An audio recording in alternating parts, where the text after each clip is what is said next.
অভদ্ৰামি নকৰিব আপুনি জেল যোৱা মানুহ আপুনি জেল যোৱা মানুহ আপুনি ইয়াত কেলে কৰি আছে আপুনি মইতো জেল যোৱা নাই আপুনি জেল যোৱা মানুহ মইতো জেল গৈ পোৱা নাই সেইকাৰণে মই ইয়াত ধুনীয়াকৈ মন্তব্য দি আছোঁ আপুনি আহি পেলাই নাটক কৰিব কাৰণে গুচি আহিলে আপুনি MLA ফাণ্ডত আপুনি নিজে ঘৰ বনাইছে এইবোৰ কথা মই ইয়াত কোৱা নাই আপুনি MLA ফাণ্ডেদি ঘৰ বনাইছে এইবোৰ কথা ইয়াত নক'ব নাই আপুনি MLA ফাণ্ডেদি আপুনি MLA ফাণ্ডেদি আপুনি ঘৰ বনালে এই কথাটো তাৰপিছত আপুনি জেলত গৈ আহিলে কৰোণা সময়ত মন্তব্য দিয়াৰ কাৰণে আপুনি এইবোৰ কথা মোৰ লগত লাগি নল'ব না মোৰ লগত লাগি নল'ব এনেই লাগি নল'ব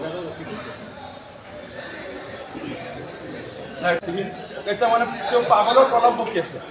মানে আজি যিটো অঘটন কৰিলে মানে অসম বিধানসভাৰ ইতিহাস কলংকিত কৰি এই ঘটনাটো অতি দুৰ্ভাগ্যজনক সদনৰ এটা গৰিমা আছে জনপ্ৰতিনিধিসকলৰ ৰাইজৰ আস্থা বিশ্বাস আছে